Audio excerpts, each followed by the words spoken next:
நாம் நல்லா இருக்கணும், நம்ம வாழ்க்கை நல்லா இருக்கணும், நம்ம தொழில் நல்லா இருக்கணும், ஏதோ சின்ன சின்ன உதவிகள் செய்யலாம் அப்படிங்கிற அமைப்பில் தான் எல்லோரும் சிந்தித்து இருக்கக்கூடிய வேலையில் ஒரு மனிதன் யோசிச்சான், ஏன் உலகம் பூரா அமைதி கொண்டாடுறதுக்கு ஏதோ ஐடியா இருக்கா அப்படின்னு கேட்டான். எப்போ தேவைக்கும் ஆசைக்கு நடுவில் இருக்க கேப் குறையுதோ அதுதான் மன அமைதியை குந்தகப்படுத்துது.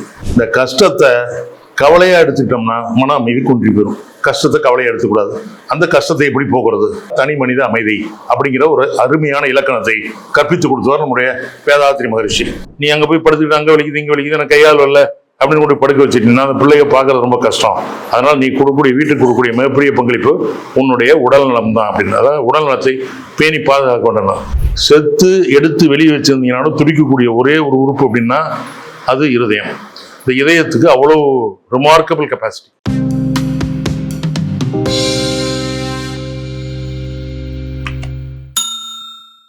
வாழ்க வையகம், வாழ்க வளமுடன், குரு வாழ்க. அன்பிற்குரியவர்களே, சிந்திப்பவர்களும் சிந்திப்பதற்கு தயாராக இருப்பவர்களும் இருக்கக்கூடிய இந்த அற்புதமான திருக்கூட்டத்திலே பேசக்கூடிய வாய்ப்பை கிடைத்ததை என்னுடைய வாழ்நாளின் பெருமையாக கருதுகிறேன். ஆனால் ஒன்றை நன்றாக புரிந்தது, நம்முடைய மருத்துவர் ரங்கநாதன் அவர்கள் பேசும்போது நான் நன்றாக புரிந்து கொண்டது, நன்றாக படித்து விட்டு வந்து பேசக்கூடியவர்களுக்கு பின்னால் பேசக்கூடாது என்பதை தெல்ல தெளிவாக உணர்ந்து கொண்டேன். ரொம்ப இறுக்கமாக இருக்க மாதிரி இருக்கு எனக்கு. நான் உங்களுக்கு இறுக்கமெல்லாம் இருக்கிறதில்ல.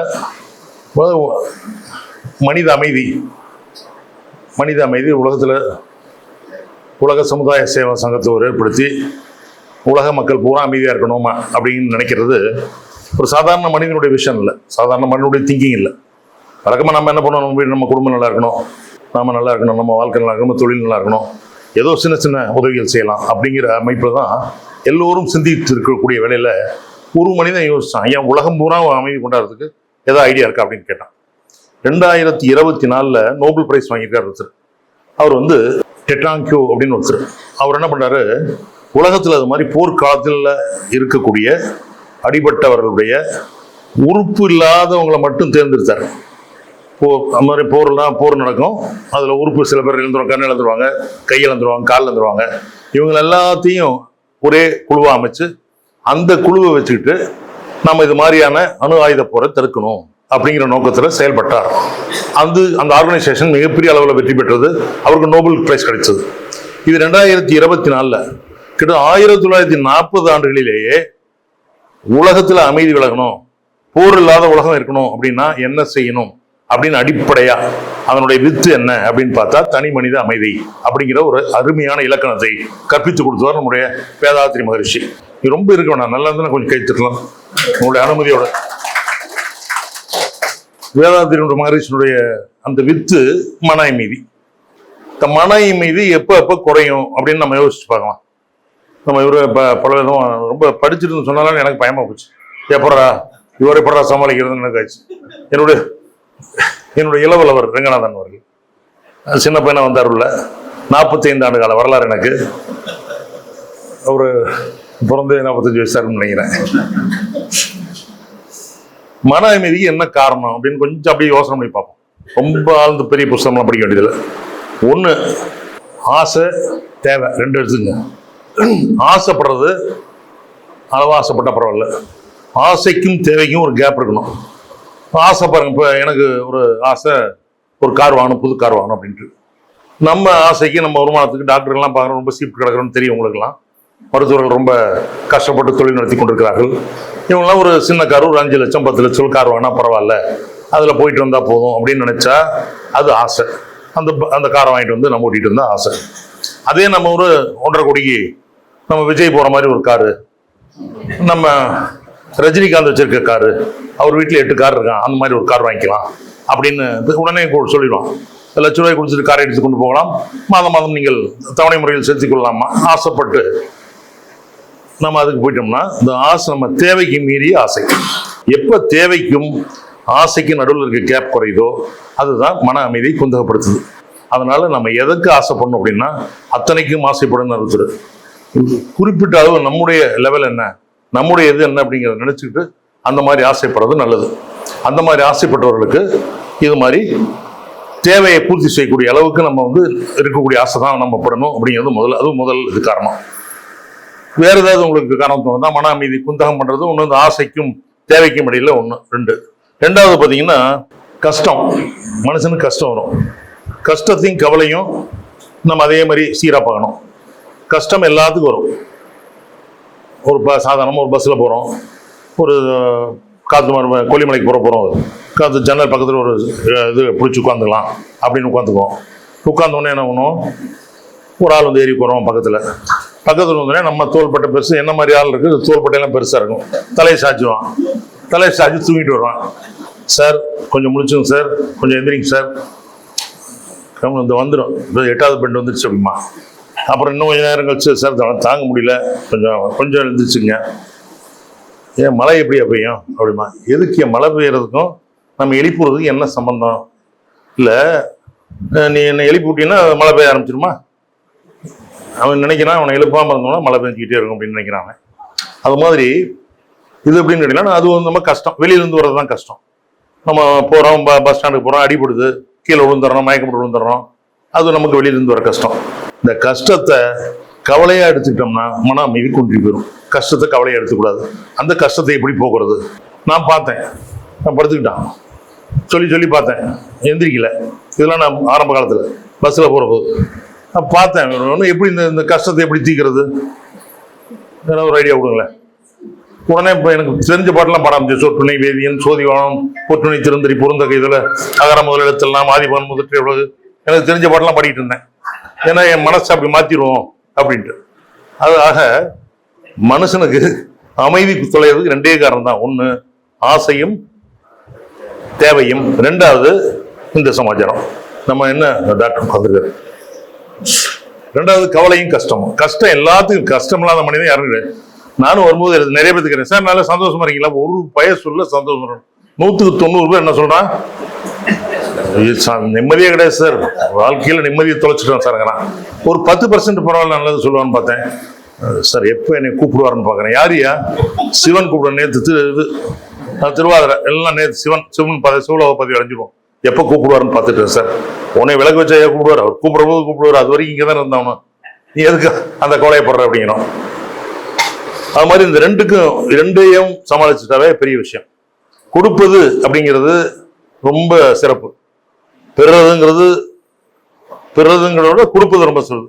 கொடுப்பதோட பெரிய சொல்லுங்க, கொடுப்பதை விட பெரிய காரியம். நான் இன்னைக்கு ஒரு 10,000 ரூபா கொடுக்குறேன், ஒரு 50,000 ரூபா கொடுக்குறோம். ரங்கநாதன் நிறைய கேஸ் பண்றாரு, 6 லட்ச ரூபா கொடுப்பாரு.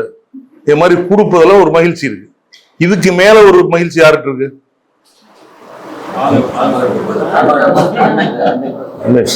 விட்டு கொடுக்கிறது. கொடுப்பதில் மகிழ்ச்சி, விட்டு கொடுப்பதில் அதை விட மற்ற மகிழ்ச்சி. இங்க உட்கார்ந்து இருக்க அனைத்து மகளிரும் அப்பப்ப கையெழுத்து நீங்களாம் முடிச்சுவீங்க. எனக்கு நீங்க தியானம் பண்றீங்களா, தூங்குறீங்களா அப்படின்னு எனக்கு பெரிய சந்தேகம். ஏன்னா உங்களையெல்லாம் அப்படி பூத கண்ணாடி போட்டு பார்க்க வேண்டியது. தியானம் பண்றாங்க கேட்டா, சார் நான் கண்ணை மூடிக்கிட்டே, நம்ம பசங்களும் சொல்லுவாங்க, எப்படி அப்படிங்கிற கண்ணை மூடிக்கிட்டே தூங்குறியா? நர்ஸை போய் கேட்பேன், நர்ஸ் தூங்குறியா? ரொம்ப சீரியஸான கேஸ், மணிக்கு ஒரு தடவை பல்ஸ் பார்க்கணும், பிபி. சார் நான் முடிச்சுட்டு தான் சார், கண்ணை மூடிட்டு முடிச்சுட்டு இருப்பேன் அப்படிங்க. உலகத்துல ஒரு லிஸ்ட் போட்டான், யாரா பாதுகாப்பான நாடு எது அப்படின்ட்டு. நம்ம சொன்னாரு தமிழ்நாடு தான் நம்ம சுகாதாரத்துறையில் மிக அற்புதமான ஒரு இன்ஃப்ராஸ்ட்ரக்சரோட இருக்கு அப்படின்னு மார்த்தட்டிட்டு நம்ம இவர் 114வது இடத்துல இருக்கோம். உலகத்தில் அமைதியாக இருக்கக்கூடிய நாடுகளின் லிஸ்ட்ல 117வது நாடு எதுன்னா இந்தியா. முதல் நாடு ஐஸ்லாந்து, 2வது நாடு நெதர்லாந்து, 3வது நாடு நியூசிலாந்து, 4th லேண்டு நோலாண்டுன்னு வச்சுங்க. நம்மளது 117 கண்ட்ரிஸ். நம்ம 114வது இடத்துல இருக்கோம் அமைதிக்கு. ஏன்னா சுத்தி நம்மளை சுத்தி நமக்கு எதிரி வந்துட்டே இருக்கான். திடீர்னு பார்த்தா 2 பேரும் இந்துக்களை போட்டு அடிச்சு கொண்டுட்டாங்க. நாங்க இந்த பக்கம் திரும்பினா இங்க பங்களாதேஷ்ல ஒரு போர், அங்க போனா அங்க போர், கீழே சிலோன்ல பயமா இருக்கு. எங்க போனாலும் பதட்டம் எப்பவுமே இருந்துட்டு இருக்கு. அதனால இந்த உலக ரீதியா எடுத்துக்கிட்டா நம்ம 117 நம்ம இன்னும் நம்மை மேம்படுத்த வேண்டும். அதுக்கு தான் வேதாத்திரியம் நம்ம பயன்படுத்தணும். வேதாத்திரியம் மாதிரி தியானம் பண்ணணும். தனி மனித அமைதி தான் குடும்ப அமைதியை வழிவகுக்கும். குடும்பம் அமைதியாக இருந்தால் ஒரு சமூகம் அமைதியா இருக்கும். ஒரு சமூகம் அமைதியா இருந்தா ஒரு நாடு அமைதியா இருக்கும். எல்லா நாடுகளும் அமைதியா இருந்ததுன்னா உலகமே அமைதியா இருக்கும் அப்படிங்கிற அந்த தத்துவத்தை எடுத்து சொன்னவர் அந்த காலத்துல யோசிச்சு இப்படி பண்ணா இப்படி இருக்கும் அப்படின்னு ஒரு மனிதனுக்கு சிந்தனை வருகிறது என்று சொன்னாலே அது ஒரு மிகப்பெரிய ஒரு அச்சீவ்மெண்ட். அந்த அச்சீவ்மெண்ட்டை பண்ணியவர் நம்முடைய மகரிஷி அவர்கள் என்பதிலே இந்த இடத்துல நம்மளாம் பெருமை கொள்ளணும். ஏன்னா நம்ம ஊரே வாழ்ந்தவர். சாதாரண ஒரு நெசவு குடும்பத்தில் பிறந்து சாதாரணமாக வளர்ந்து வறுமையில் அடிபட்டு அம்மா அப்பா கஷ்டத்தில் வளர்த்து அப்படிப்பட்ட ஆளுக்கு உலகம் போனா சிந்திக்கக்கூடிய ஒரு வாய்ப்பு கிடைக்குது அப்படின்னா அதெல்லாம் ஒரு பெரிய விஷயம். என்னுடைய அப்பா வந்து 10வது படிச்சுக்காரு, அவருக்கு ஒன்றும் தெரியாது. எங்கள் அம்மாவுக்கு 3வது படிச்சது. நான் காதலிச்சு கல்யாணம் பண்ணிக்கிட்டேன். அப்போ எங்கள் அம்மா சொல்லிச்சு, ஏன்னா உங்கள் அப்பா கோவிச்சு திரியாரா, அவர் 10 நாள் சாப்பிட மாட்டேங்கிறாரு, என்ன பண்ணுறேன்னே, அந்த பிள்ளையும் கட்டிக்க, நம்ம பிள்ளையும் அவர் சொல்கிற பிள்ளையும் ஒன்று கட்டிக்க, 2 வச்சுட்டு போகலாம். ஏன்னா அவ்வளோதான். அவங்க 3வது படித்த அம்மா எனக்கு மேலே ரொம்ப அன்பு காட்டுது, அந்த கருணை காட்டுது. எம்பத்தி சிம்பத்தினா பரிதாபப்படுறது, எம்பத்தினா பெருங்கருணை காட்டுறது. எம்பத்தி கொஞ்சம் மாத்திட்டீங்க. அந்த எம்பத்தி பெருங்கருணை காட்டுறது பேர் எம்பத்தி. சிம்பத்தினா சும்மா ரோட்ல போற அடிபட்டுறான், அடடா அடிபட்டானே அப்படின்னு நம்ம நினைச்சு போயிடுறது, அது சிம்பத்தி. எம்பத்தினா அவனை பிடிச்சி கொண்டாந்து ஹாஸ்பிட்டல் கொண்டு விட்டு அவனுக்கு மருந்து கழுவி கூடவே இருந்து எல்லாம் பண்றதுக்கு பேரு எம்பத்தி. அதனால இது பாத்தீங்கன்னா அன்பும் கருணையும். இப்ப சொன்னா இது நீ அதை எங்கெல்லாம் நமக்கு சொத்து இருக்குதப்பா, 40-50 ஏக்கர் இருக்கு, எல்லாம் பாத்துக்கலாம் விடு, இது ஒரு பக்கம் வச்சுக்க அது ஒரு பக்கம் வச்சுக்கிறது எங்க அம்மா. இது வந்து அதை காட்டுகிற அன்பு. இதை சும்மா இடையில சரி விட்டு அதை பத்தி அவர் சொன்னாரு. நான் பல இடங்கள் இது திருவள்ளுவரையும் பாரதியாரையும் அடிக்கடி துணைக்கிருப்பேன். விசையறு பந்தினை போல் உள்ளம் வேண்டியபடி செல்லும் உடல் கேட்டேன். அவர் பாரதியார் கேட்கிறாரு, யார்கிட்ட? பராசக்தியிட்ட கேட்கிறாரு. பராசக்தி எனக்கு விசையொரு பந்தினை, ஒரு பந்து வேகம் அடிச்சோம்னா அது எப்படி ரிட்டர்ன் ஆகுதோ அது மாதிரியான பந்து என் உள்ளம் வேண்டியபடி செல்லும் உடல் கேட்டேன். அதுதான் உடல் நலம். இது வந்து இது பார்த்தீங்கன்னா அப்படியே 2 பேரும் சமகாலத்தில் சிந்திச்சாங்களோங்கிற மாதிரி ஐடியா வரும். விசையறு பந்தினை போல் உள்ளம் வேண்டியபடி செல்லும் உடல் கேட்டேன், நசையறு மனம் கேட்டேன். நசையறு மனம் கேட்டேன், ஆசை. நசைன்னா ஆசை, ஆசை இல்லாத மனம் கேட்டேன், இது மனநலம். அதுக்கடுத்து நித்தம் நவம் என சுடதரும் உயிர் கேட்டேன், இது உயிர் வளம். முதல்ல உடல் நலம், 2வது மனநலம், 3வது உயிர் நலம். தசையினை தீ சுடு, நெருப்பு வச்சு சுட்டாலும் சிவசக்தி படும் நல் அகங்கேட்டேன், இது ஞானம். ஆன்ம பலம். ஆன்ம பலம்னா சுட்டா கூட கடவுள் பேரை சுட்டு அப்படியே தாங்கிட்டு இருக்கிறது, அது பேர் ஆன்ம பலம். அசைவுறு மதி கேட்டேன். அசைவுறு மதி அப்படின்னா இப்ப நமக்கெல்லாம் மதி இருக்கும், இங்க ரொம்ப போலாமா வேண்டாமா. அவர் கேட்கிறாரு, என்னுடைய தலைவர் ஆசிரியர் பேராசிரியர் உதயகுமாரையா கேட்டாரு, நீங்க முதல்ல பேசுறீங்களா அவரு முதல்ல? எனக்கு யோசனை, ரங்கநாதனை விட்டோம்னா நம்மளே தாக்கிடுவாரோ, நம்ம பேச்சு எடுபடுமோ, அவரு அருள்நிதி வேதாத்திரி மகரிஷி பாரோ, நம்ம பேச்ச கேட்க மாட்டாங்களோ அப்படிங்கிற ஒரு அதான் அசைவுறுமதி. அசைவுறுமதினா ஆசிலேட்டிங் மைண்ட். அப்படியே மைண்ட் அப்படியே எப்படி போலாமா அப்படி போலாமா, சார் இந்த வழியா போனா நல்லா இருக்குமா, அந்த வழியா நல்லா போடுவோமா அப்படிங்கிற மாதிரி. இவை அருள் இது கேட்டார். என்னென்ன கேட்கிறாரு? உடல் கேட்டாரு, மனம் கேட்டாரு, உயிர்நலம் கேட்டாரு, தசை சுடு ஆத்ம பலம் கேட்டாரு. என்னை போட்டு சுட்டு அரிச்சாலும் சிவசக்தியை பாடக்கூடிய தன்மை கூடன்னு கேட்டாரு. கடைசியா கேட்கிறாரு, இவை எல்லாத்தையும் அருள்வதில் உனக்கு ஒரு தடை உள்ளதோன்னு கேட்டார். யார? தாசில்தார்ட்ட போய் ஒரு பெட்டிஷன் கொடுங்க, எங்க வீட்டு பக்கத்தில் போட்டு எரிக்கிறாங்க சார், ஒரே புகை வந்து மண்டலமா கிடக்குது, ஏதாவது ஒண்ணு பண்ணுங்க சார் அப்படிங்கிறான். தாசில்தார் போய் வாங்கி பாக்குறாரு, வருவாங்க இப்போ அப்படின்னு. ஐயோ பண்றே இல்லையா அப்படின்னு என்ன பண்ணுவான், கரண்ட் கட் பண்ணிடுவான். அது மாதிரி இவர் கேட்கிறாரு, யார்கிட்ட? பராசக்தியிட்ட கேட்கிறாரு, இவை அருள்வதில் உனக்கு ஒரு தடை உள்ளதோ அப்படின்னு கேட்கிறாரு. அது மாதிரி நம்ம என்னென்ன வேதாத்திரி மகரிஷி சொன்னாலும் அத்தனை நலமும் வேணும்ட்டு தைரியமாக ஒரு பராசக்தியிட்ட கேட்கக்கூடிய அளவுக்கு ஆத்ம பலம் கொண்டவர் நம்ம பாரதியார் அப்படிங்கிறதுக்காக அதை சொன்னேன். 2வது இது தனி மனித பலம். தனி மனித அமைதியை பத்தி சொல்லிட்டேன். அது 2 விஷயம் தான்.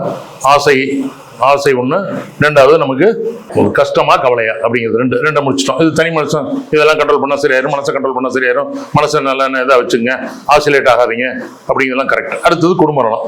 குடும்ப நலம் அப்படின்னு கேட்டீங்கன்னா, ஒரு குடும்பம் நலமா இருக்கணும் அப்படின்னா கணவன் மனைவி 2 பேரும் சேர்ந்த வாழ்க்கை இல்லை, இணைந்த வாழ்க்கை. வீடு கட்டுறதுக்கு இன்டெலிஜென்ஸ் இருந்தா போதும். ஒரு வீடு கட்டுறதுக்கு ஒரு இன்ஜினியர் கூட கட்டிடுவான். அந்த வீட்டுல ஒரு குடும்பம் நடத்துறதுக்கு என்ன வேணும்? இன்டெலிஜென்ஸ் வேண்டியதில்லை. அங்க நமக்கு ஒரு இணைந்த ஒரு வாழ்க்கை, விட்டு கொடுத்து இருக்கக்கூடிய. அதான் நான் சொன்னேன் முதல்ல எடுத்தோடனே, கொடுப்பது என்பது மகிழ்ச்சி, விட்டு கொடுப்பு என்பது அழகாச்சு. பல பெண்கள் ரொம்ப புத்திசாலியாக இருப்பாங்க, இருந்தாலும் புருஷன் சொல்லிட்டாருன்னு கம்முன்னு இருப்பாங்க. எங்கள் ஆயாட்ட கேட்பாங்க, எங்கள் ஆயா சொல்லுவார், உனக்கு ஏதாவது அறிவு இருக்கா அப்படின்பார். பேசாமல் போயிடும். அப்போ எங்கள் தாத்தா அப்படி திட்டுவார், உனக்கு ஏதாவது அறிவு இருக்காம்பார். உடனே எங்கள் ஆயாவை கூப்பிட்டு, அம்மா அறிவு இருக்கான்னு கேட்குறாரு. அவனை இவருக்கு அறிவு நல்ல அறிவு இருந்தவரை கல்யாணம் பண்ணிக்கணும், அதை போய் சொல்லாட்டி என்ன அதெல்லாம் பிரச்சனை பண்ணிடும், அதுக்கு சண்டை வந்துடும், 2 நாளைக்கு பேச மாட்டார், சாப்பிட மாட்டார், பெரிய அக்கப்பூரா இருக்கும், அதனால நான் அது சொல்றதில்லை அப்படின்னது. என்ன சொன்ன? அறிவு இல்லையா? உங்க ஒப்பனுக்கு அறிவு இல்லை, உங்க அக்காளுக்கு அறிவு இல்லை, இத்தனை பேர்த்தையும் வச்சேன், உன் தங்கச்சிக்கெல்லாம் கல்யாணம் பண்றது கூட இருந்தேன், எனக்கு அறிவு இல்லைங்கிறியா அப்படின்னோம்னா பிரச்சனை வேற. ஒரு ஏரோட்ராம்ல நிறைய பேர் வச்சிருக்காங்க, ஒரு புருஷன் முன்னாடி போறாங்க. புருஷன் போய் நிற்கிறாரு முன்னாடி, போர்டிங் பாஸ் போய் வாங்கணும். அப்போ பக்கத்தில் பார்க்குறாரு, ஒரு ஃப்ரெண்டு வந்துட்டான், காலேஜில் படித்தவன், 35 வருஷம் முன்னாடி பள்ளிக்கூடத்து காலேஜில் படித்தவன் வந்துட்டான். வந்தோடனே வாப்பா நல்லா இருக்கேன் கேட்டாங்க.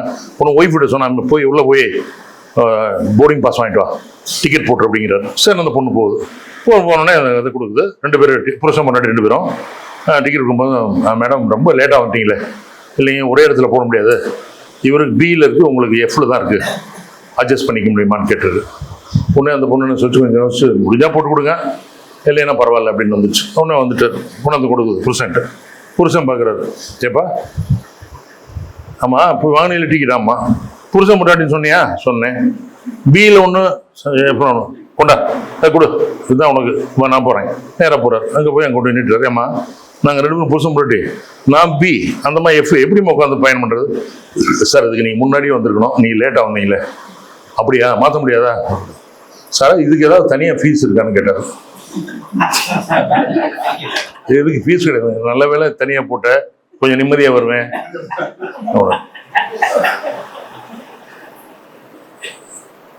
இணைந்த வாழ்க்கை வேற, சேர்ந்த வாழ்க்கை வேற. ரொம்ப கணவனும் பல மனைவி நல்ல வேட்புனால் எதுக்கு வைக்கிறாரு ஏதாவது தெரியும்? நீங்க 2 பேரும் சந்தோஷமா இருங்க, 2 பேரும் இணைஞ்சு வாழுங்க, ஒரு முடிவு எடுக்கணும், 2 பேரும் சேர்ந்து முடிவெடுங்க அப்படிங்கிறது. ஆதிசங்கரை பிறக்க போது அவங்க அப்பா அம்மா படுத்து தூங்குறாங்க. அவர் போய் சிவபெருமான் எழுப்பிடுறாரு அப்பாவை. ஐயா, ஒரு நல்ல குழந்தை ரொம்ப நாள் இல்லை, 10-15 வருஷமா இல்லை, நல்ல குழந்தை வேணும் அப்படின்னு வரம் கேட்கிறேனே அப்படிங்கிறார் சுவாமி கிட்ட. நல்ல பிள்ளையா 16-17 வயசு தான் வாழும், அந்த மாதிரி பிள்ளை வேணுமா? இல்லை 80 வயசு வரைக்கும் இருக்கும், கொஞ்சம் அறிவு ஆற்றல் இல்லாத குழந்தையா இருக்கும், பரவாயில்ல, எது பரவாயில்ல உனக்கு அப்படின்னு கேட்குறாரு. உடனே நம்மளா இருந்தா என்ன சொல்லுவோம்? சார் நம்ம பீடியாட்ரிஷன் டாக்டர் உட்காந்துருக்காரு, அவர் என்ன சொல்லுவாரு? சரி ரைட், நல்ல பிள்ளையாவே கொடுத்துரு, 20 வருஷம் ஒன்றா போகணும் அப்படின்னு. அந்தாலும் அப்படி சொல்லல. அவர் என்ன சொல்றாரு? இதை நான் எடுக்க முடியாது, 2 பேரும் சேர்ந்து இருக்கக்கூடிய முடிவு, நான் என் மனைவியை கேட்டு சொல்றேங்கிறாரு அந்த இதுல. உடனே மனைவி மனைவி எதிர்த்து உட்காந்துருக்கா. என்னங்க அப்படிங்கிறா. இல்லாம எனக்கு கனவுலையும் வந்தாரு, சிவபுரம் வந்தாரு, என்ன சொன்னார்? இது மாதிரி அறிவாற்றல் உள்ள பிள்ளை, குறைஞ்ச காலம் தான் வாழும், அந்த பிள்ளை வேணுமா? இல்லை அறிவு கொஞ்சம் கம்மியா இருக்கும், கொஞ்ச நாள் இருக்கக்கூடிய பிள்ளை வேணும், நீ என்ன சொன்ன அப்படின்னாரு. நான் எப்படிங்க சொல்றது? 2 பேரும் இதுதான் குடும்பம் அமைதியாக இருக்கிறதுக்கு ஒரு முக்கியமான காரணம். கை தட்டலாம் நல்லா. எந்த வளம்னு சொல்லிடுங்க, நான் வளமா இருந்தா தான் நல்லது. நான் சீனியர் சிட்டிசன் ஆயிட்டேன். நீங்க சொல்ற வாழ்த்துக்கள் தான் உயிரோட வாழ்ந்துட்டு இருக்கு, உயிர் துடிப்போட இருக்குன்னா உங்களுடைய வாழ்த்துக்கள் ரொம்ப ரொம்ப முக்கியம். உடனே சொல்றாரு, நீ என்ன சொன்னமா?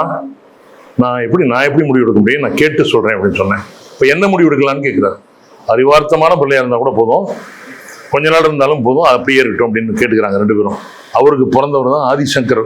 நம்ம இந்த மதம் இந்து கலாச்சாரத்தையே மாற்றி எழுதின மனுஷன் ஆதிசங்கர். அப்படிப்பட்டவர் பிறப்புல இருக்கக்கூடிய ரகசியம் இது. 2 பேரும் விட்டு கொடுத்து வாழக்கூடிய குடும்பத்துல அமைதி எப்பவும் நிச்சயமாக இருக்கும். அந்த அமைதி ரொம்ப ரொம்ப முக்கியம். 2வது அமைதி, முதல் அமைதி தனிமனித அமைதி, 2வது குடும்ப அமைதி, 3வது குடும்பங்கள் அமைதியா இருந்தா தான் ஒரு சமூகம் அமைதியா இருக்கும். நம்ம வீட்டுல நம்ம 2 பேரும் அமைதியா இருந்தோம்னா, நம்ம நாத்தனாரு, நம்ம அக்கா, நம்ம தங்கச்சி, வீட்டுக்கு வர்றவங்க எல்லாரும் சௌரியமா வந்துட்டு போயிட்டு இருந்தா ஒரு சமூகம். அதான் அது பெருசா சொல்லுவாங்க, ஃபேமிலி இஸ் மைக்ரோ சொசைட்டி. குடும்பம் என்பது ஒரு சமூகத்தினுடைய ஒரு சின்ன பங்கு. அதே மாதிரி ஒரு சமூகம் என்பது குடும்பத்தினுடைய பெரிய பங்கு. அதனால ஒரு சமூகம், குடும்பத்தை வச்சுதான் சமூகம் வரும் அப்படின்னு தெள்ள தெளிவாக எடுத்துரைத்தவர் நம்முடைய வேதாத்திரி மகரிஷி அவர்கள்.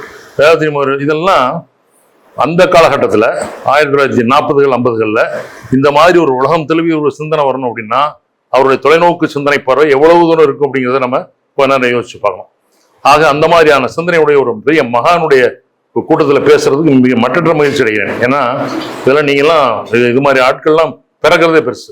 அது மாதிரி அந்த மாதிரி பிறந்தவர்களை நம்ம ஃபாலோ பண்றது, அவங்க சொல்றது, வாழ்க வளமுடன் சொல்றது, இதெல்லாம் ரொம்ப பாராட்டக்கூடிய ஒரு அம்சங்கள். அடுத்தது நானும் ப்ரிப்பேர் பண்ணிட்டு தான் வந்திருக்கேன். இதோட பகவத்கீதையில பாத்தீங்கன்னா தத்துவம் அசி அப்படிம்பாங்க, நான் கடவுள். ஒவ்வொருத்தரும் உள்ளத்திலையும் கடவுள் இருக்காருன்னு நீ நம்பு. கண்ணன் எங்க இருக்காரு? எனக்குள்ள இருக்காரு. கண்ணன் இங்க இருக்காரு அப்படிங்கிற எண்ணம் இருந்தா நீயும் கடவுள் நானும் கடவுள், உங்கள்கிட்ட எதுக்கு அவசியம் சண்டை போடுவானே, அவனை குத்தணும்னா அவன் கடவுள், அவனுக்குள்ளேயும் கடவுள் இருக்காரு அப்படிங்கிற எண்ணம் வரும். இதெல்லாம் இந்த இந்து மத கோட்பாட்டில் நம்ம கிடைச்ச மிகப்பெரிய அற்புதமான ரகசியங்கள். இதெல்லாம் ஒருத்தருக்கு ஒருத்தர் போர் நடக்கூடாது, ஒருத்தருக்கு அமைதியா இருக்கணும் அப்படிங்கிறதுக்கான ஒரு உத்வேகம் அது. இதெல்லாம் சமூக இதில் ரொம்ப ரொம்ப முக்கியம். இரண்டாவது சொன்னாரு, இப்போ அப்படியே மெதுவாக மருத்துவத்துக்கு வரேன். மருத்துவர்கள் ரொம்ப நல்லவங்கம்மா, நீங்கள் நினைக்கிற மாதிரி காசு கொடுங்குறவங்க, அது மாதிரி போனால் ஏதோ ஒன்று சொல்லி படுக்க வச்சுருவாங்க. நிறைய பேர் உள்ள நுழைவான், பயப்படுவான், அப்படியே போட்டு தள்ளிட்டு வர பில்லு. பெஸ்ட் ட்ரீட்மெண்ட் வேணும் அப்படின்னா கொஞ்சம் காஸ்ட்லியாக தான் இருக்கும். காஸ்ட்லி ட்ரீட்மெண்ட் எல்லாம் பெஸ்ட் ட்ரீட்மெண்ட் இல்லை, ஆனால் பெஸ்ட் ட்ரீட்மெண்ட் வேணும்னீங்கன்னா கொஞ்சம் காஸ்ட்லியாக தான் இருக்கும். அதை நம்ம பார்த்துக்கணும். ஏன்னா ஒவ்வொரு ஒரு உதாரணமாக நம்ம மகரிஷி மருத்துவனுடைய ரங்கநாதன் சார் எடுத்துட்டாருன்னா, ஒரு பெரிய செட்டப், ஆப்தமாலஜி செட்டப் வைக்கணும் அப்படின்னாருன்னா ஒரு 5 கோடி ரூபா இருந்தால் போதும். 5 கோடி ரூபா இருந்தால் ரொம்ப ஜாஸ்தி. பெரிய ஒரு பல் டாக்டர் ஒரு 6 கோடி 5 கோடி இருந்தால் போதும். ஒரு கார்டியாலஜிஸ்ட் ஒரு 10 கோடி ரூபா செலவு பண்ண வச்சிடலாம். ஒரு பீடியாட்ரிஷியன் ஒரு 3-4 கோடி வெண்டிலேட்டர்லாம் வைக்கணும், ஒரு 5-6 கோடி இருந்தால் வச்சுருவார். ஆனால் ஒரு புற்றுநோயை விரட்டணும் அப்படின்னா அதுக்கு இருக்கக்கூடிய இன்வெஸ்ட்மெண்ட் கிட்டத்தட்ட 50-60 கோடி இருந்தால் தான் செய்ய முடியும்.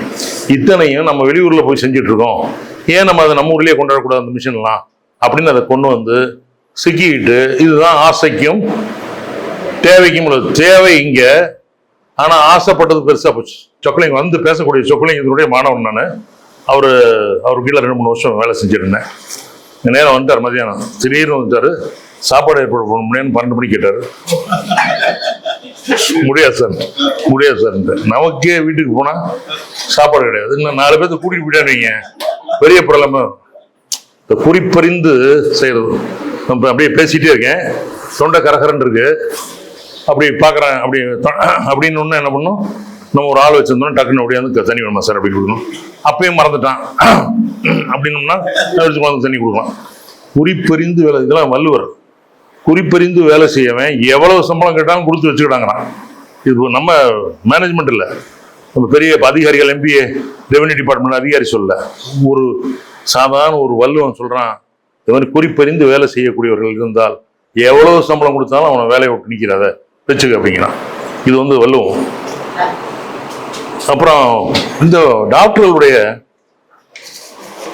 ஜோக் அப்பார்ட், டாக்டர்கள் வந்து எந்தெந்த காலங்களில் அவங்களுடைய தேவை ரொம்ப அதிகமாக இருக்கும்னா, போர்க்காலங்களில் ரொம்ப தேவை அதிகமாக இருக்கும். 2வது பேரிடர் காலங்களில் உங்களுடைய தேவை ரொம்ப நிறையா இருக்கும். 3வது தொற்று காலங்களில் உங்களுக்கு பேரிடர். இது 3மே நீங்க பார்த்தது, நீ உள்ளூர்ல பார்த்தது, நம்ம நாட்டில் தமிழ்நாட்டில் பார்த்தது. இது 3மே போர்க்காலங்களில் எப்படி இருக்கு அப்படின்னா, முதல்ல சேரன் சோழன் பாண்டியன்லாம் போர் பண்ணிக்குவான். நம்ம ஆளுகள்லாம் அவன்லாம் என்ன பண்ணுவான்னு கேட்டீங்கன்னா, இவன் ஒரு வேலை தூக்கிட்டு வருவான், அவன் ஒரு வேலை தூக்கிட்டு வருவான், அவன் ஒரு வெளில எடுத்துடுவான், இவன் ஒரு வெளில எடுத்துட்டு வருவான். 2 சேதாரம் ஆனாலும் 1000 பேர் கொண்ட படையில 100 பேர் சாவாங்க. இது அந்த காலத்துல. இந்த காலத்துல போர் முறை மாறி போச்சு. ஒரு குண்டு போட்டானா 10,000 பேர் செத்து போயிடும். இழப்புகள், உயிரிழப்புகள் ஜாஸ்தி ஆகுது இந்த காலத்துல. அந்த காலத்துல மாதிரி இல்லை இந்த காலம். அது மாதிரி இந்த குயிலி எல்லாம் கேள்விப்பட்டிருப்பீங்க.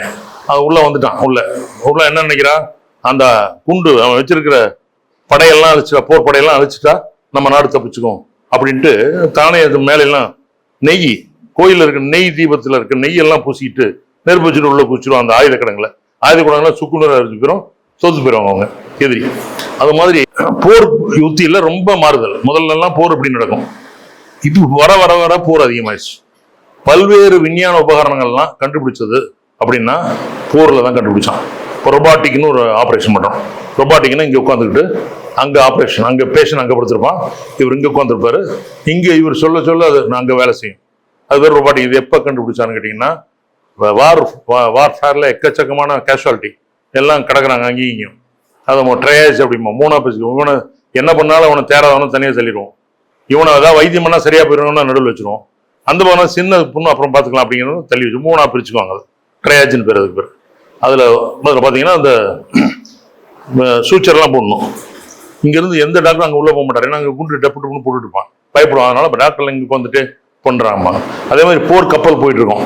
அதில் அங்கே எதிரி நாட்டு கப்பல் நடுவில் ஐஸ்பர்க் இருக்கா அப்படிலாம் பார்க்க முடியாது. அங்கே கண்டுபிடிச்சா அல்ட்ராசவுண்ட். இப்போ கிளினிக் போகிறோம், ஆனால் பெண்ணான்னு கண்டுபிடிக்க முடியுமா அப்படின்னு என்கிட்ட ஃபோன் பண்ணுறாரு ஒருத்தர். சார் முதல் 3 பொண்ணா போகுது சார், 4வது குழந்தை, அது எவ்வளோ செலவானாலும் பரவாயில்ல சார். நீங்கள் தான் ஏன் ஓட்டுக்கு பணம் கொடுக்குறீங்க? நீங்கள் பணம் கொடுன்னா டாக்டர் தப்பு நம்ம என்ன பண்ணுவோம்? வீட்டுக்கு 100 ரூபா கொடுக்குறேன் எனக்கு போடு அப்படிங்கிற மாதிரி தான் இது. எப்படியாவது எப்பா பணம் கொடுத்துட்டு போடுவேன், என்னை பிடிச்சி உள்ள வச்சிருவான். அவன் அந்த அல்ட்ராசவுண்டை கண்டுபிடிச்சது போர்க்காலத்துல தான். இது மாதிரி போர்க்காலங்கள்ல தான் மருத்துவருடைய உண்மையான முகம் தெரிஞ்சது. இந்த மருத்துவர்களும் அந்த நைட்டிங்கேலும் அந்த அழுக்கு, அந்த பிரதேசத்தில் இருக்கக்கூடிய அழுக்கு, மண், அந்த குண்டினுடைய பொடி, இதெல்லாம் நல்லா கழுவுனாவே அவங்களுடைய சக்சஸ் ரேட் அதிகமாக இருக்குன்னு கண்டுபிடிச்சதே எல்லாம் போர்க்காலம் தான். இந்த போர்க்காலத்தில் இருக்கக்கூடிய மருத்துவருடைய பங்கு மிகப்பெரிய பங்கு.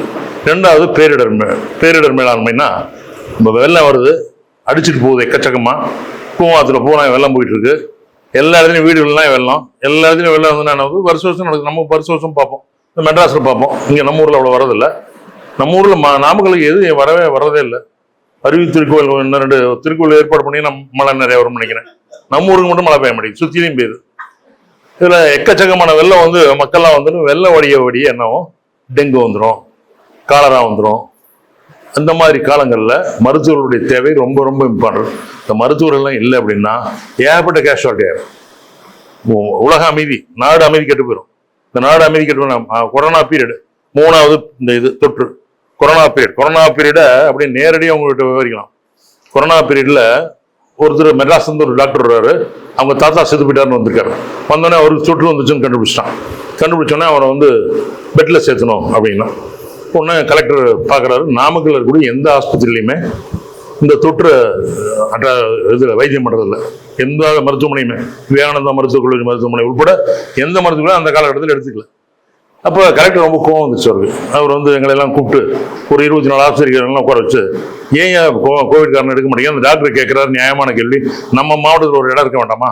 நீங்கள்லாம் மருத்துவர்களா, நீங்கள்லாம் எடுக்காமல் இருக்கீங்களே அப்படின்னு கேட்குற போது சொன்னேன், இங்கெல்லாம் சார் மருத்துவமனை பாருங்கள், இங்கே இருக்கிற கான்செப்ட்டு கீழே பேஷண்ட் வருவாங்க, மேலே அவங்க அப்பா அம்மா பிள்ளை குட்டி எல்லாம் மேலே குடும்பத்தோட கூட்டியிருப்பாங்க. அவங்க எப்படி சார் கீழே கொண்டு வந்துட்டு மேலே இருக்க முடியும்? அதனால தான் சார் மாட்டேங்கிறாங்கன்னு சொன்னேன். எடுத்து சொன்னோடனே இந்த மெகராஜ்னு கலெக்டர் ரொம்ப நல்லா கேட்டுவார். அவருக்கு நல்லா கேட்டு உடனே என்ன பண்ணாரு, டாக்டர் உங்களுக்கு தான் பெரிய ஆஸ்பத்திரியா இருக்கு, நீ எடுத்தா என்ன அப்படின்னு கேட்டார். 100 பெட்டு போட்டோம். 100 பெட்டு போட்டு அங்கே நீங்கள் பார்த்தீங்கன்னா உள்ளே போயிட்டு வெளியே வரணும். அது எனக்கு 3 பையன், 3 பேத்தையும் இந்த போரில் அனுப்ப முடியாது. ஒவ்வொரு பையன் அனுப்பலாம். முதல் பையன் 2வது பையன் அனுப்பிச்சுட்டேன். அவர் ட்ரெஸ்லாம் போட்டு போவார். காலையில் 9 மணிக்கு ஆரம்பிச்சாருன்னா அடுத்த நாள் காலையில் 3 மணி ஆகும் எல்லாத்தையும் அனௌன்ஸ் முடிச்சுட்டு வர்றது. அப்போ வரும்போது அவங்க வீட்டுக்கு போக முடியாது, வீட்டில் போய் பிள்ளை குட்டியை பார்க்க முடியாது, வீட்டுக்கு போக முடியாது. அங்கே தனியாக ரூமில் படுக்க வச்சுருவாங்க. அந்த ரூம்லேயும் படுத்திருப்பாரு. மறுபடியும் அங்கேயே குளிப்பார். அடுத்த நாள் காலையில் மறுபடியும் ஆரம்பிச்சிடுவார். கேஸ் வந்துக்கிட்டே இருக்கும்போது அடிக்கடி இறந்து போயிட்டே இருப்பாங்க. ஒரு நாளைக்கு பார்த்தீங்கன்னா நைட்டில் 7 பேர் செத்து போயிடும். லட்சக்கணக்கான உயிர்களை பலி கொண்டது அந்த கோவிடுங்கிற தொற்று. அது எந்த நாட்டில் வந்தது, அங்கே அந்த நாட்டுக்காரன் பரப்பினானா, இந்த நாட்டுக்காரன் பரப்பினா, இன்னும் அது புரியாத கேள்விக்குரியாது. ஆக்சிஜன்னா எவ்வளோ டிமாண்ட், பிராணம் நீங்கள் சொல்லுங்க, வாயுலாம் சொல்கிறீங்க, மூச்சு பயிற்சி சொல்கிறீங்க. இந்த மூச்சு எவ்வளோ முக்கியமானதுங்கிறது மக்கள் அனுபவபூர்வமாக உணர்ந்தது. அப்போ இங்கேருந்து வண்டி வருது, ஆக்சிஜன் டேங்க்கு. இங்கே எல்லாம் 34 பேர் இதில் போயிட்டு இருக்காங்க, ஆக்சிஜனில் போகுது. ஒரு அரை மணி நேரத்தில் தீர்ந்து போயிடும். 2 பெரிய 1000 லிட்டர் டேங்க் 2 தீர போகுது. நான் கேட்டுகிட்டே இருக்கேன், மேராஜ் சார் வண்டி வரணும்னு கேட்குறேன். அப்போ வந்துடும், திருச்செங்கோடு வந்துடும் பாருங்க. அரை மணி நேரம் விட்டு 10 நிமிஷம் ஆயிருந்தா ஒரு 32 பேர் கலையிடும். எனக்கு பதட்டமான பதட்டம், போர் பதட்டம், இங்கே கோவிட் பதட்டம். உனக்கு வந்த உடனே டக்குன்னு பிடிச்சது தான் எல்லாத்துக்கும் வரும். இந்த மாதிரியான சூழ்நிலையில் மனிதன் எனக்கு வந்துருமே, எனக்கு கோவிட் வந்துருமே, என் வீட்டுக்கு போனால் என் பிள்ளை குட்டி கோவிட் வந்துருமே, எங்கள் அம்மாவுக்கு கோவிட் வந்துடுமே, எங்கள் அப்பாவுக்கு கோவிட் வந்துடுமே அப்படின்னு யோசிச்சிருந்தா இந்த மனிதன் அவன் அவன் ஒரு மனித டாக்டர், இவன் மதிப்பூர் டாக்டர்.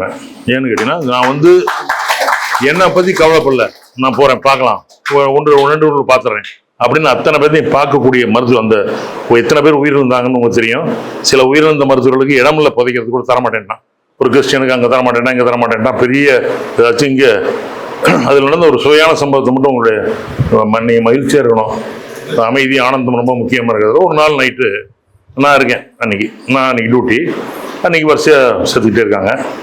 அப்போ 2 நாள் எல்லாரும் அங்கே மயானத்தில், மின் மயானத்தில் முதல்ல போகிறவங்களுக்கு இங்கே பல ஆஸ்பத்திரியிலேருந்து வரும். நம்ம இங்கே 5 பேர் செத்து போயிட்டாங்க. ஒருத்தர் விட மாட்டேன்னு சார், சீக்கிரம் என் ஒய்ஃப் இறந்துட்டா, சீக்கிரம் சார் அங்கே போனால் இப்போ இல்லாட்டியும் ஒரு நாள் கூப்பிட்றா காத்திருக்கணும் சார், சீக்கிரம் சார் என்னன்னு. ஒன்று நான் அவசரமாக சீக்கிரம் போட்டு ஃபில்லப் பண்ணிக்கிட்டு எல்லாம் போட்டு ஏற்றி விட்டான். ஏற்றி விட்டு வண்டி இதே பண்ணி எப்படின்னு போய் நேரம் மின்மயானத்துக்கு போயிட்டான். மின்மயானத்தில் போய் இறக்கி விட்டு திறந்து போகிறேன், இவன் பொண்டாட்டி இல்லை.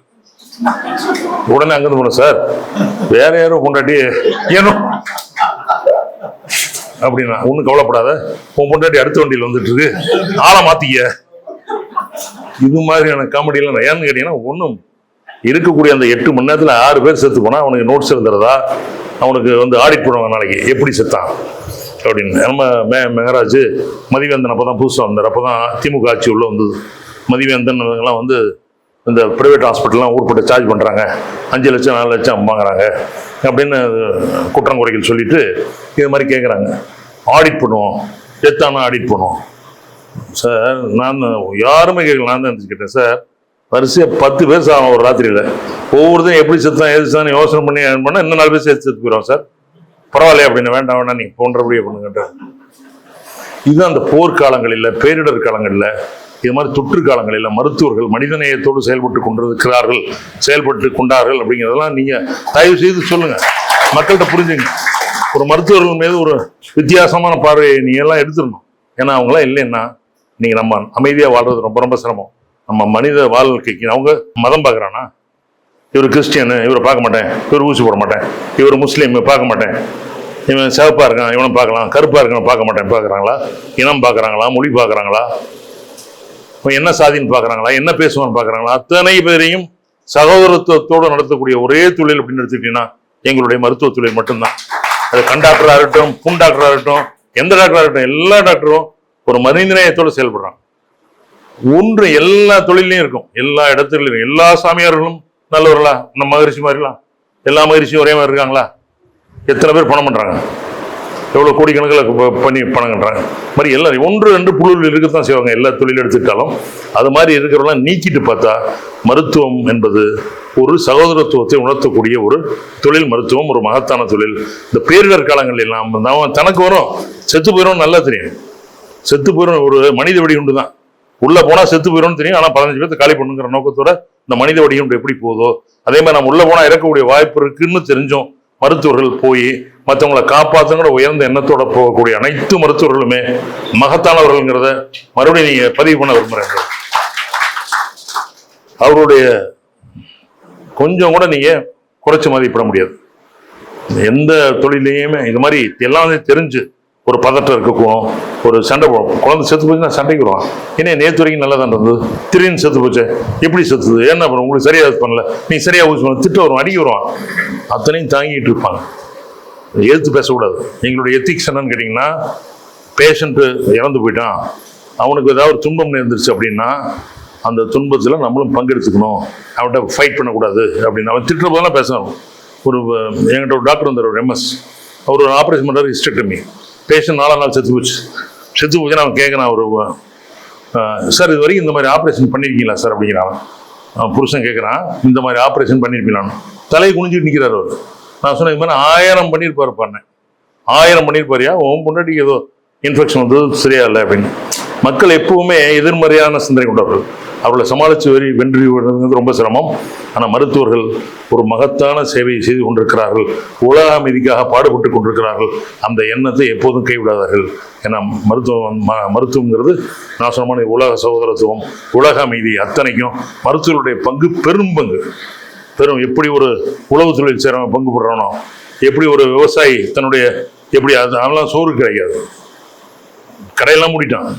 சோறு கிடைச்சா போதும் தெரிஞ்சோம், தண்ணி அடிச்சா போதும் தெரிஞ்சோம்.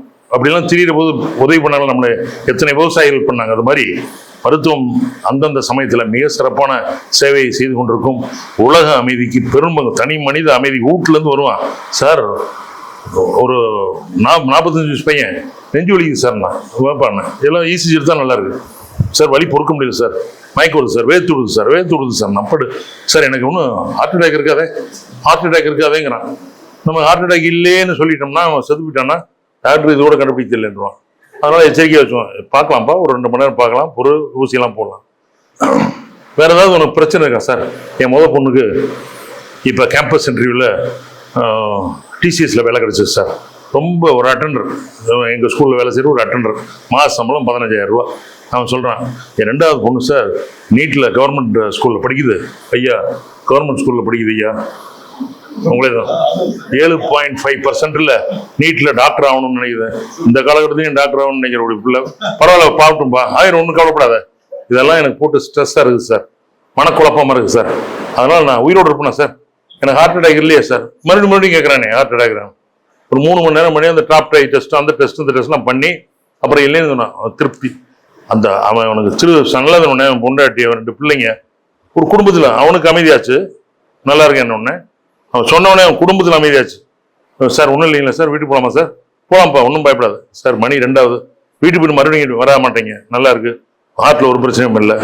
இதுதான் ஒரு மனிதனுடைய பங்கு, ஒரு மருத்துவனுடைய மகத்தான பங்குன்னா இதுதான். குடும்பத்தை ஆற்றுப்படுத்துகிறோம், அந்த பேஷண்ட்டை ஆற்றுப்படுத்துகிறோம், அந்த குடும்பத்தை ஆற்றுப்படனா அந்த ஊரில் இருக்கவனே இப்போ நல்ல பையன், இப்போ எல்லாரும் சொல்கிறான் அந்த பையனை ரொம்ப நல்ல பையன், அருமையான பையன், நல்லா வேலை செய்யக்கூடிய பையன்.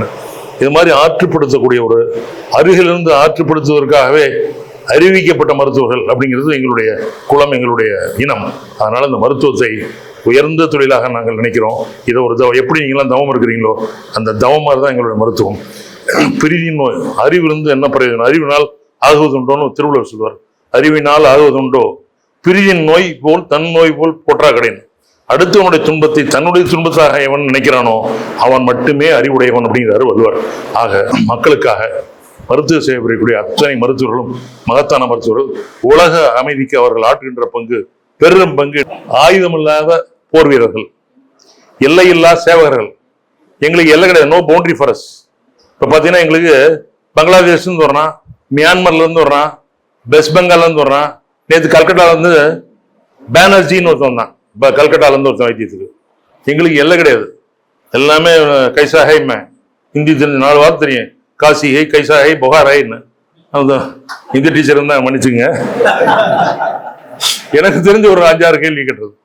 அது மாதிரி எல்லை இல்லாத சேவர்கள் மருத்துவர்கள், ஆயுதம் இல்லாத வீரர்கள் மருத்துவர்கள், உயிர் காக்கக்கூடிய அமைதிப்படை மருத்துவர்கள். அது மாதிரி இந்த இடர்காலங்களில் தான் எங்களுடைய சேவை உங்களுக்கு புரியும். மற்ற நேரத்தில் எல்லாம் வழக்கமாக சொல்றதுதான், இது வழக்கமாக கொள்ளையடிக்கிறாங்கடா, 3 லட்சம் 8 லட்சம். இதயம் இருக்கு பார்த்தீங்களா, இந்த இதயம் இருக்கு, நம்ம ஏதாவது யோசனை, இதயம் பிறந்த உடனே ஐயா பீடியாட்ரிஷியன் சொல்லுவார் 15-20 நாள்லேயே துடிக்க ஆரம்பிச்சிடும், அப்படியே துடிச்சுட்டே இருக்கும் நான் ஸ்டாப்பு. செத்து போய் அவன் பொண்டாட்டி கேட்குறான், காதலி கேட்குறான், உங்கள் அம்மாவுடைய இதயத்தை கொண்டாடணும், எடுத்துட்டு ஓடுறான், இதயத்தை தூக்கிட்டு தற்காட்டிட்டு விழுந்து நான் நல்லா டெய்லி பார்த்துறாங்குது, அந்த இதயம் துடிக்குது. அப்போ செத்து எடுத்து வெளியே வச்சிருந்தீங்கன்னாலும் துடிக்கக்கூடிய ஒரே ஒரு உறுப்பு அப்படின்னா அது இருதயம். இந்த இதயத்துக்கு அவ்வளோ ரிமார்க்கபிள் கெப்பாசிட்டி. ஏன்னா எந்த மிஷின் வச்சு பாருங்க, அவ்வளோ மிஷின் அவ்வளோ உற்பத்தி பண்ண முடியாது.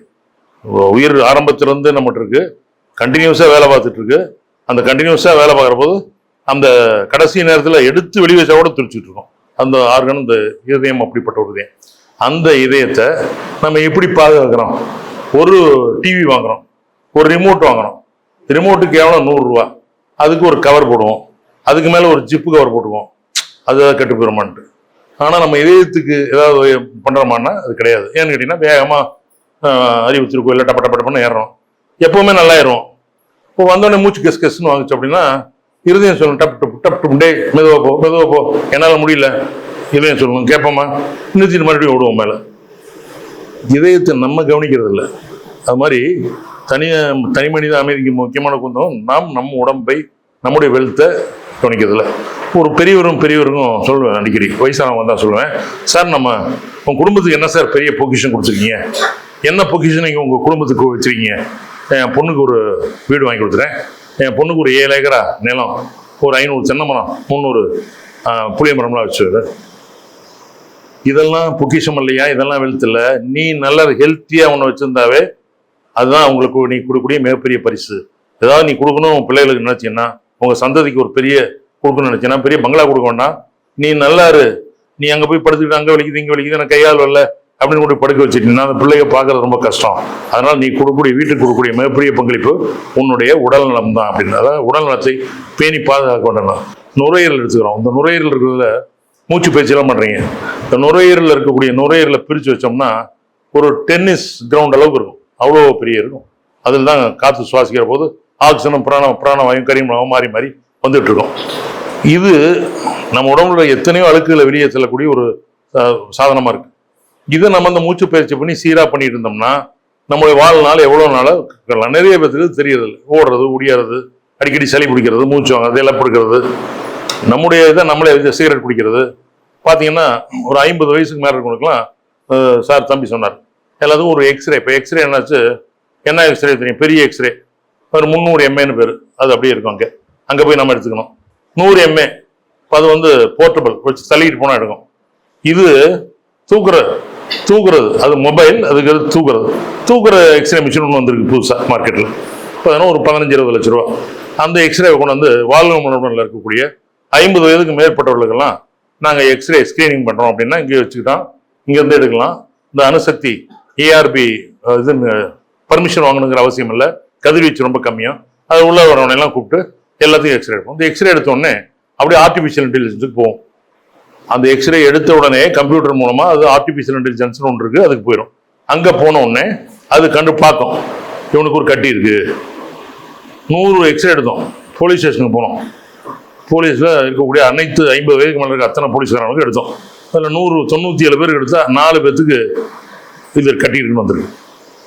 4 பேர்த்துக்கு காயின் பண்ணிடுவோம். அது முற்றிலும் இலவசம், ஒன்றுமே காசு கிடையாது. இங்கேருந்து தூக்கிட்டு போகணும், அங்கே போய் நிற்கணும், வரிசையாக எடுக்கணும். 100 எக்ஸ்ரே எடுக்கும் ஒரு நாளைக்கு, அவ்வளோதான். அப்புறம் கொண்டு வந்து பேட்டரி தீர்ந்து வரும், பேட்டரி ரீசார்ஜ் பண்ணி அடுத்த நாள் எடுக்கணும். இந்த மாதிரியெல்லாம் முன்னாடி கண்டுபிடிச்சு அதுக்கு வைத்தியம் பண்ணால் இவனை நீண்ட நாள் வாழ வைக்கலாம், இந்த குடும்பம் அமைதியாக இருக்கும் அப்படிங்கிற அடிப்படையான எண்ணத்தை நீங்கள் புரிஞ்சுக்கணும். நிறைய பேர் பண்ணுறாங்க. ஐயா வெங்கடசாமி அவர் லெவலுக்கு பண்ணுறாரு, ஒரு ரங்கநாதன் அவர் லெவலுக்கு பண்ணிட்டு இருக்காரு. ஒவ்வொருத்தரும் அவர் மாதிரி. எப்போ ஒருத்தரும் சமுதாயம் பள்ளிக்கூடத்துக்கு போவேன் 10வது படிக்கிற பசங்களுக்கு, சார் ஸ்கூலுக்கு போய் என்னப்பா பண்ண போற, என்ன விரும்புற, என்ன பண்ண போற, உன் பையனை கேட்பேன், நீ என்ன படிக்க போற, சார் என்ன படிக்க, நீ என்னவாக விரும்புகிறாய் அப்படின்னு கேட்பேன். உடனே சொல்லுவான், சார் முதல்ல டாக்டர்மா, மக்களே ரொம்ப மகிழ்ச்சியா இருங்க. இப்போ எவனுமே டாக்டர் சொல்றதில்ல. ஐஏஎஸ் ஆகணும் சார், ஐபிஎஸ் ஆகணும் சார், நியூக்ளியர் இன்ஜினியர் ஆகணும் சார், பெரிய ஸ்பேஸ் இன்ஜினியர் ஆகணும் சார், இப்படிதான் சொல்றான். கடைசியாக தான் டாக்டர். ஏஐல இருக்கணும் சார், கம்ப்யூட்டர் சயின்ஸ் படிக்கணும் சார், கம்ப்யூட்டர் சயின்ஸில் பெரிய ஆளாக வரணும் சார் அப்படிமா.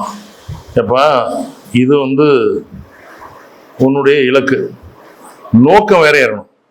இலக்குங்கிறது இதெல்லாம். டாக்டர் ஆகணும்னா நீ இப்போ முதலையாவது பசங்க சொல்லணுங்க, இந்த டாக்டருக்கு வந்துட்டு முதல் மாணவர் டாக்டருக்கு தேர்ந்தெடுக்கப்பட்டாருன்னா அவன் கூடுவான்.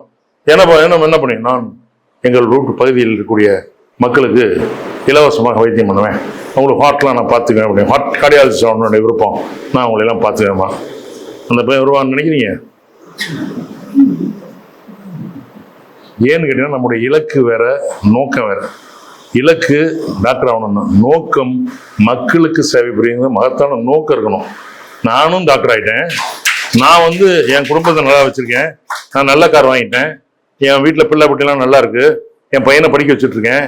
இதுக்கு மேலே நான் என்ன பண்ணேன், நாட்டுக்கு மக்களுக்கு என்ன பண்ணேன், இந்த ஊரில் இருக்க மக்களுக்கு நான் என்ன பண்ணேன் அப்படிங்கிற ஒரு எண்ணம் இருந்தால்தான் வெற்றி தேடாமே வந்துடும். ஒரு வாழ்க்கையில் முன்னுக்கு வரணும் அப்படின்னா, வெற்றி வரணும் அப்படின்னா நம்முடைய நோக்கம் எப்பவுமே நம்முடைய இலக்கை தாண்டி நோக்கம், சமூகத்தினுடைய நோக்கம், சமுதாயத்தின் மேல ஒரு பார்வை, சமுதாயத்தின் மேல ஒரு அக்கறை இருக்கக்கூடிய எண்ணம் இருந்தால் வெற்றி நிச்சயம். ஒன்றுமே நோ ப்ராப்ளம் சார். எந்த விஷயத்தை எடுத்தீங்கன்னாலும் சரி, நான் அனுபவபூர்வமாக பார்த்தேன். ஏன்னு கேட்டீங்கன்னா அனுபவம் மிகப்பெரிய வாழ்க்கை தத்துவத்தை கொடுத்துருக்கு. பல விஷயங்கள் அனுபவத்தினால கிடைச்சிருக்குது. நான் 4ஆம் காலத்தில் என்னால் பயன்பட்ட மருத்துவர்கள் அத்தனை பேரும் திருப்பி 3 தடவை 4 தடவை திருப்பி பண்ணணும்னு நினைக்கிறேன். எனக்கு நம்ம பெத்த பிள்ளை பண்ணுமாங்கிற சந்தேகம். பெத்த பிள்ளைக்கு நம்ம இருந்தபோது ஒரு கார் வாங்கி கொடுத்தோம், ஒரு 4 கார் வாங்கி கொடுத்துருப்போம். அப்போ ஏன்னா நாம் உதவி பண்ண அத்தனை மனிதர்களும் நமக்கு திருப்பி தருவதற்கு தயாராக இருக்கக்கூடிய மனித இனம், மனித குலத்தை கொண்டது. எல்லாருமே ஏமாத்திரம் கிடையாது. 95 பேர் நல்லவர்கள் நம்ம சுற்றி. இதான் துரியோதனை போய் உள்ள போய் சுற்றிட்டு வாப்பா, யாராவது கெட்டவர்கள் இருந்தால் வந்து சொல்லு அப்படி. இங்கே இந்த பக்கம் தர்மர் அனுப்புகிறார், இப்படியே போ, அப்படியே பார்த்துட்டு வா, எவனாவது நல்லா இருந்தால் எவனாவது சொல்லு. போயிட்டு வர்றார். துரியோதனை வந்து சொன்னான், சார் போயிட்டு வந்தேன், போயிட்டு ஒரு 150 பேர் சார், அத்தனை பேரும் கெட்ட பயில இருக்கான் சார், ஒருத்தன் கூட சரியில்லை சார். அவன் இவர் தர்மர் சொல், நானும் 150 பேரை பார்த்தேன், எல்லாமே நல்லவனா இருக்கான், ஒருத்தன் கூட கெட்டவனா இல்லைன்னு. நம்முடைய எண்ணம் நம்முடைய பார்வையில் தான் இருக்கு. வெங்கடாஜலபதி போகிறாங்க, வெங்கடாஜலபதிட்டு நல்லா மக்கள் போயிட்டு இருக்காங்க வரிசையாக. பார்த்தீங்கன்னா ஒரு கை பிடிச்சிருப்பார், ஒரு கை வச்சிருப்பார், கால் வச்சிருப்பார். எல்லாம் அம்மா சொல்லுது, ஏய் காலை பாடுறான், காலை பார்த்துட்டே போ, காலை பார்த்தா தான் அப்படின்றது. அப்போ சண்டை வந்துருச்சு, கைக்கும் காலுக்கும் கண்ணுக்கும் எதிரா முக்கியம். உடனே கால் சொல்லிச்சு, எல்லா பையனும் என்னை தான் பார்க்குறான், இந்த அடிசரணங்கிறான், திருவடி சரணங்கிறான், எல்லாரும் நான் தான் பெரிய ஆளுங்கிறான், அதனால் நான் தான் இந்த காட்டிலேயே பெரிய பாட் அப்படின்னு. உடனே கை சொல்லுதுங்க பார், இப்படி வச்சுருக்கேன் பார், அது இடத்த காட்டுறவனே நான் தான். இவர் கீழே கால் இருக்குது, அதை பார்த்துக்கணும் அப்படி சொல்லுவேன், அதனால் நான் தான் பெருசு அப்படின்னு. இந்த 2 விட பெருசு கையில் கருணை தெரியாது, காலில் கருணை தெரியாது. கருணை தரக்கூடிய ஒரே இடம் மகரிஷி கண் தான். கண்ணு தான் எல்லாத்தையும் விட பெருசு அப்படின்னு பகவான் சொன்னாராம். கண்ணு ஏதாவது தேவையில்லாத விழுந்துச்சுன்னா அது போய் ஆஸ்பத்திரிக்கு போக வேண்டியதில்லை. வழக்கமாக ராத்திரி 10 மணிக்கு மேலே மகரிஷி தத்துவத்தில் இருக்கக்கூடிய எத்தனை பேருக்கும் ஒரு சின்ன ரிக்வஸ்ட்டு, நைட்டில் சிக்கனுக்குன்னு திங்காதீங்க, நைட் 11 மணிக்கு வந்து தொல்லை பண்ணிடுறீங்க, உள்ள குத்துது, எலும்பு குத்துது. அதாவது 11 மணிக்கு நாங்கள் பார்க்குறதே பெருசு. பார்த்தோன்னா சார் குத்துது சார், லைட் அடிச்சு நம்ம அறிவு கட்டின வரைக்கும், நம்ம கண்ணு கட்டின வரைக்கும் பார்த்தா இருக்காது, கண்டுபிடிக்க முடியாது. நம்ம இது கொஞ்சம் மயக்கம் கொடுத்து அதுக்கு அட்மிஷன் பண்ணுமா சார், நான் கை விட்டு எடுத்துருவீங்கன்னு நினச்சேன். இது என்ன டெலிவரி கேஸா, கை விட்டு பிள்ளை எடுக்கிறதுக்கு?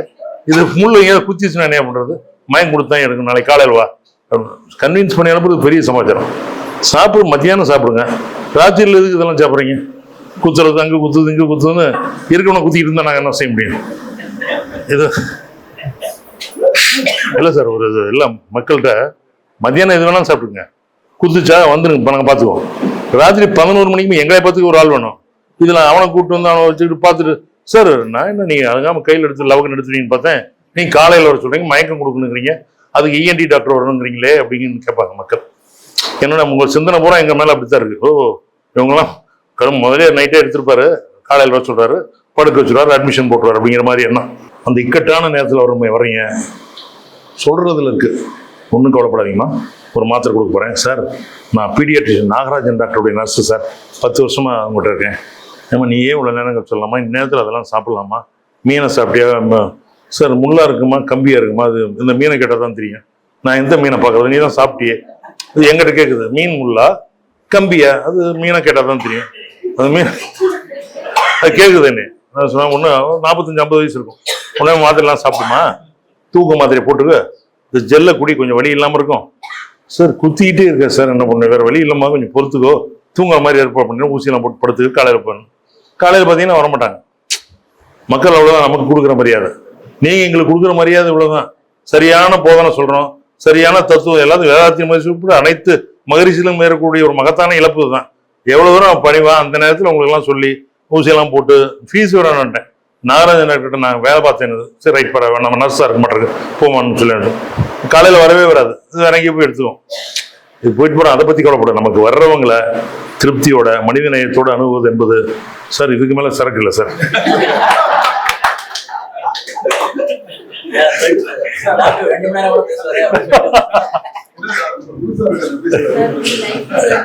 ஆக இந்த கூட்டத்திற்கு நீங்க எல்லாரும் மாலனை தியானம் பண்ணவங்க, அருள்நிதி பேராசிரியர்கள், உங்களுடைய மத்தியில பேசக்கூடிய ஒரு அருமையான வாய்ப்பை கொடுத்தமைக்கு உங்கள் அனைவருக்கும் என்னுடைய இதயம் கலந்த நன்றியை தெரிவிக்கணும். எங்களுக்கெல்லாம் பேசி பேசி பழக்கம். இவ்வளவு கூட்டம் இருந்தோடனே எனக்கு ரொம்ப உற்சாகப்பட்டேன்.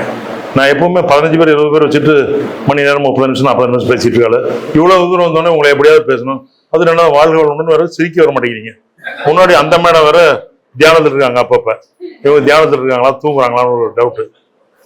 அப்படியே பார்த்துட்டே வந்தேன், ஏதாவது மக்கள் ஏதாவது சொல்லணும் சார். அவர் கேட்டேன், இப்போ அவர் கேட்ட அருள்நிதி சார் அதாவது ஏன் ரெஸ்ட்ரிக்ஷன் கைத்தறி இல்லை தட்டலாமே கை தட்டுவாங்களே அப்படின்னாரு. சரி கொஞ்சம் திருப்தி ஆயிடுச்சு.